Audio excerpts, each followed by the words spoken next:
Welcome to this presentation titled Liberalism, Victim of Ideologies Embracing Moral Relativism. I am Edward J. Dodson.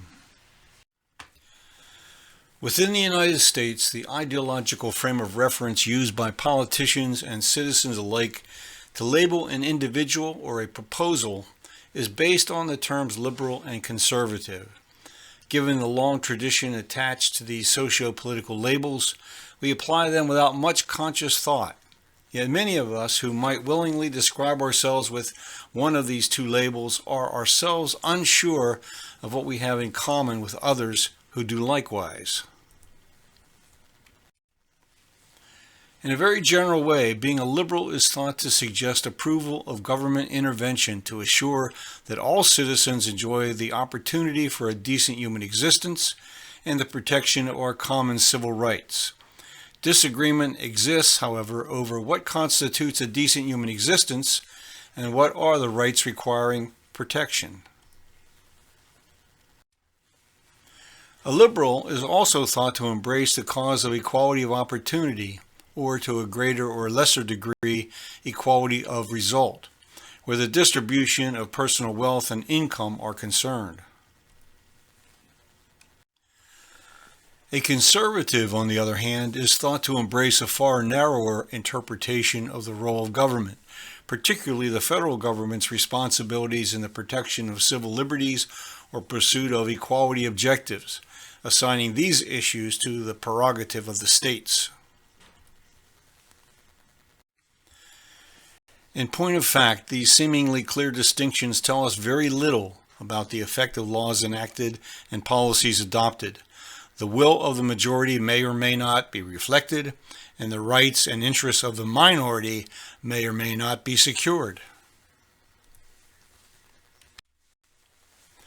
From the very moment the people of the American colonies of Great Britain initiated a war of independence and declared the formation of sovereign states, there has been disagreement over the meaning of just law and the extent to which government ought to be engaged in the private affairs of individuals.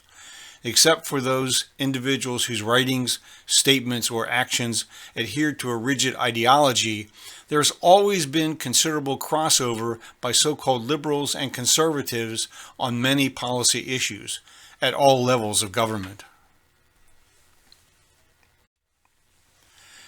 Even at the very beginning, there was considerable diversity within the population. Each of the new sovereign states had been settled by one or a few immigrant groups coming from the European continent. Then, with each passing generation, as immigration increased, so did the diversity of the population based on ethnicity, religious practice, cultural norms, language, and skin color. Assimilation of newcomers into what is often referred to as the American system was ongoing but never smooth. The everyday challenges of settling a continent, building an industrial base, and absorbing an endless stream of immigrants from all over the globe did create a nation very different in circumstances from what the framers of the Constitution ever foresaw. Despite a strong bias in favor of the propertied and a concentration of local and national power in the hands of a select number of families, those born in America who came here beginning in the 17th century held to the romantic notion that the playing field in America was, if not perfectly level, more level than anywhere else. During the 19th century, those who considered themselves to be the true Americans, that is, those whose families arrived during the period of colonial settlement, realized that preservation of their values in the face of the wave of immigrants from other than Anglo-Saxon countries required the establishment and funding of a public school system. The first public, quote, normal school was founded in 1839 in Lexington, Massachusetts. The ideological differences between the people who settled in the nation's vast regions intensified as the decades of the 19th century came and went. A war between Americans with very different value systems became necessary to determine whether one system of law would apply to all citizens in all states, or whether each state would be considered sovereign, delegating limited authority to the federal government on matters such as relations with foreign nations and commerce between the states. As a result of the Union victory on the battlefield, the institution of chattel slavery was finally outlawed, but protection of the basic civil rights of persons of color remained unresolved for another 100 years. Still to be reconciled is the status of the diverse peoples of the tribal nations who lived on the land for many centuries before the first Europeans stepped from their ships to begin a 400-year war of conquest.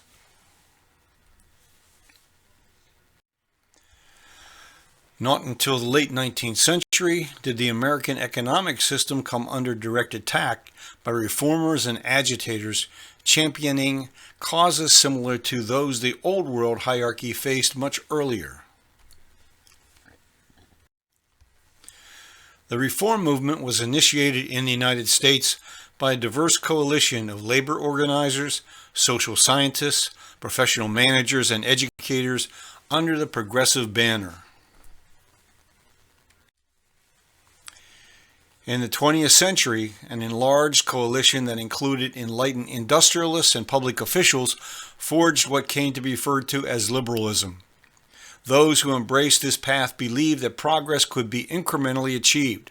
Their idealism was tempered by political realities and the realization that the perfect is often the enemy of the good.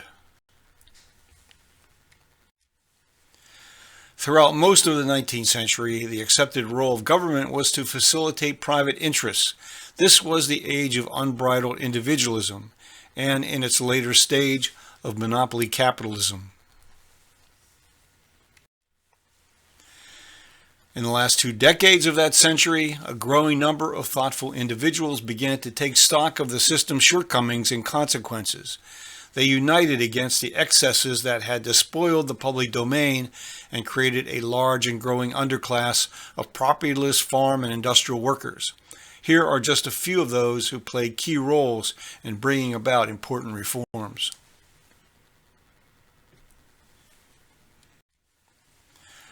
By the early 20th century, their efforts were rewarded in subtle but important changes in public opinion and in the use of government to regulate private interests. When those who had operated virtually uncontrolled for so long finally understood what was at stake, they inched toward compromises that softened some of the outward conditions of poverty and oppression their enterprises had contributed to, but used their wealth and power to make sure change would be incremental and largely to their benefit. American reformers were for the most part unwilling to consider nationalization of land or industry as proposed by European socialists or Russian Marxists. The spirit, if not the reality, of individual liberty remained one of the nation's strengths. There was, however, great concern among leading citizens over the appearance in the United States of the same problems that plagued other nations. Theodore Roosevelt inherited the progressive program in 1901, taking office after the assassination of President McKinley. Roosevelt quickly came to appreciate the fact that a significant portion of the nation's industrialists, financiers, bankers, and landowners opposed systemic reforms that attacked long-held privilege. When Theodore Roosevelt failed to gain the nomination for the presidency by the Republican Party in 1912, he broke away to form the Progressive Party. Yet some of those who supported Roosevelt came with their own agenda, as described by historian Kirsten Swinth. She writes, "While progressives guided the country down the path that would follow for much of the 20th century toward regulation of the economy and government attention to social welfare, it also contained a strong streak of social control. This was the darker side of the movement. Progressive faith in expert leadership and government intervention could justify much that intruded heavily on the daily lives of individual citizens. The regulation of leisure activities is a good example. Commercial leisure, dance halls, movies, vaudeville performances, and amusement parks appeared to many reformers to threaten public morality, particularly endangering young women. The first 2 decades of the 20th century brought on the explosion in corporate economic and political power across the United States. By 1929, the 200 largest corporations held half of the nation's financial and tangible assets, yet important reforms were implemented. More professionalized corps of state factory inspectors endeavored to safeguard workers from dangerous working conditions, physically exhausting hours, and industrial diseases. Public utility commissions endeavored to pull the pricing of railroad shipping, streetcar fares, and city gas and water supplies out of the turmoil of politics and put them in the hands of expert staff commissions charged with setting fair terms of service and fair return on capital. New zoning boards, city planning commissions, and public health bureaus sprang into being to try to bring more conscious public order out of chaotic land markets, slum housing, poisoned food, polluted water supplies, and contagious diseases. Widespread unemployment in the 1930s opened the door to even more direct government intervention in the private affairs of individuals and businesses. Beginning with this period, both the Republican and Democratic parties advanced increasingly interventionist programs designed to reduce the social and political tensions between economic classes. The Second World War, the post-war anti-communist crusade, the civil rights movement, the rise of feminism and environmentalism all contributed to the great enlargement of government enterprise and to the politics of liberalism and compromise that dominated national politics until the election of Ronald Reagan as president.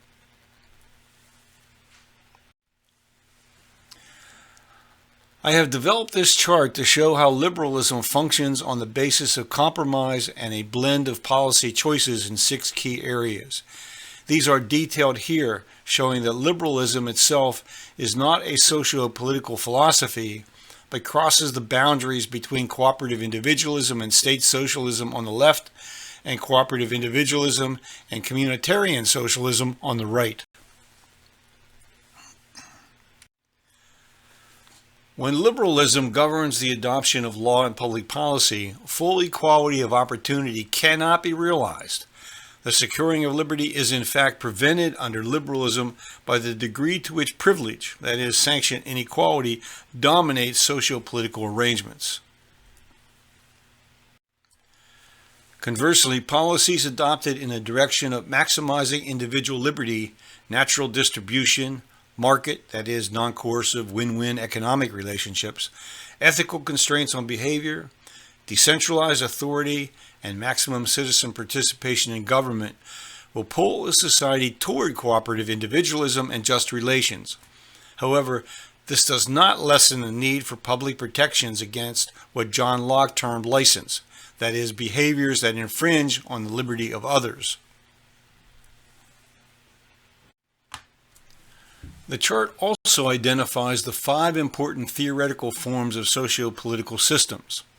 The greater the policy emphasis on security, that is, on order, on redistribution, on policy-driven economic activity, on the use of man-made law to control individual behavior, on centralized authority, and on representative, that is, delegated democracy, the stronger will be the pull toward a system of state socialism. Movement too far to the left in these policy areas supplants liberalism with harsher forms of state socialism and potentially totalitarianism. Policies implemented very far beyond the bounds of cooperative individualism pull societies into what are historically uncharted waters. There, human nature collides with a degree of cooperation and selflessness demanded under communitarianism or anarchy, or the willingness on the left to subordinate individual desires and initiative to direction by the state. An important point to take notice of is that socio-political arrangements allowing natural law to freely operate may create equality of condition, but cannot generate equality of opportunity. Only cooperative individualism, by prohibiting sanctioned inequalities to occur, establishes the conditions necessary for equality of opportunity to flourish. This is accomplished, to repeat, by protecting individual liberty against the criminal and economic licenses alluded to by John Locke generally, and with greater specificity by Thomas Paine in Rights of Man and Agrarian Justice. Every society that establishes permanent settlements must come up with rules governing access to and control over nature and over the goods people produce. Cooperative individualism is the one societal structure that treats nature as a commons, as the equal birthright of all members of a society, while what people produce with their labor and whatever capital goods they own is treated as the property of the producer.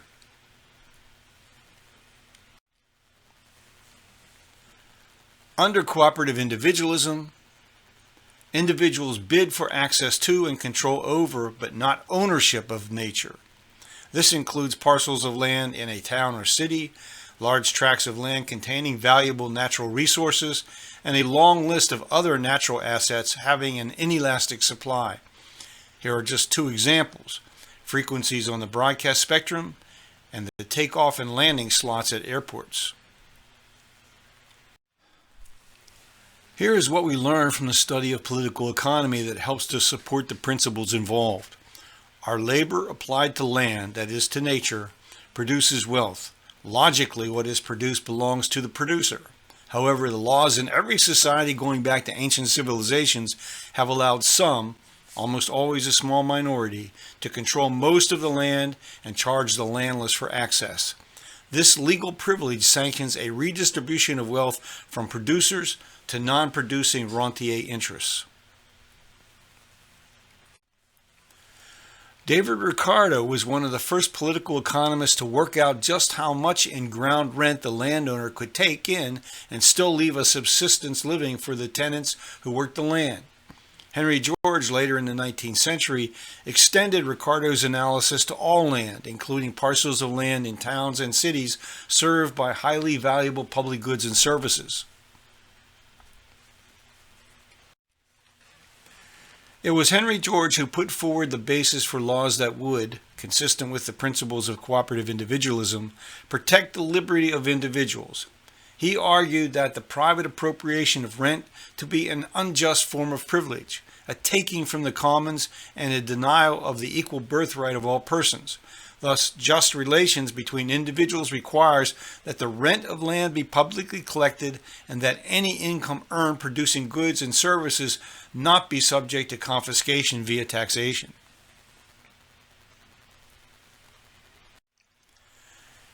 History tells us that within societal groups that migrate from place to place as the seasons change or as herds of game animals move, issues arising from claims to various goods as personal property are either non-existent or insignificant. Most goods are treated as part of the societal commons, shared under a cooperative set of cultural norms. Again, it is the settlement in one location and the construction of physical infrastructure, places of residence, and the conduct of commerce that brings about the need for rules over the allocation of land, over natural resources, and over what people produce.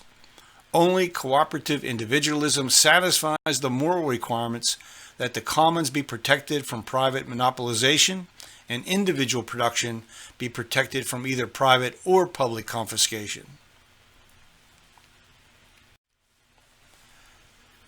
Cooperative individualism works on behalf of liberty by maximizing citizen participation in government and by preventing monopolies in both property and political power.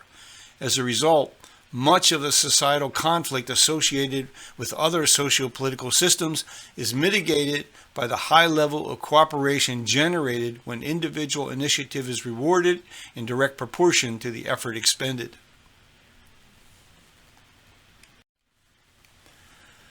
Benjamin Franklin left us with much wisdom, including his statement that, quote, Those who would give up essential liberty to purchase a little temporary safety deserve neither liberty nor safety. This is the risk we take if we adopt law and policy that pulls us in the direction of state socialism and totalitarianism. The most important of our rights as a person is our right to access nature in order to sustain life. In too many U.S. communities today, a large and growing number of people are forced to try to survive at what Henry George referred to as the margin of production, on land where little or nothing can be produced. Those without an income sufficient to pay rent for an apartment or house squat on public land, living in tents or in the entrances to abandoned structures, or worse, simply beside streets or in alleyways. Our existing socio-political arrangements and institutions fail to secure and protect this fundamental human right. And to just reinforce the central importance of how societies treat the ownership and control over nature, this final section here describes the situation under each societal structure. Only under cooperative individualism is nature developed to its highest, best legal use. The public capture of rents is essential to removing the potential to profit by speculating in land. Eliminate land speculation, and human development ceases to sprawl across the landscape. Cities become places where all persons can live, work, and play, with access to all that makes a decent human existence. The human footprint is then lifted from the planet's more sensitive areas, allowing nature to begin the necessary healing process. In conclusion, history and our common sense direct us to cooperative individualism as the only means to secure for ourselves and future generations the benefits of a fundamentally just society. Bringing this message to others is the reason I established the School of Cooperative Individualism as an online education and research project back in 1997. You are invited to visit the school at www.cooperative-individualism.org.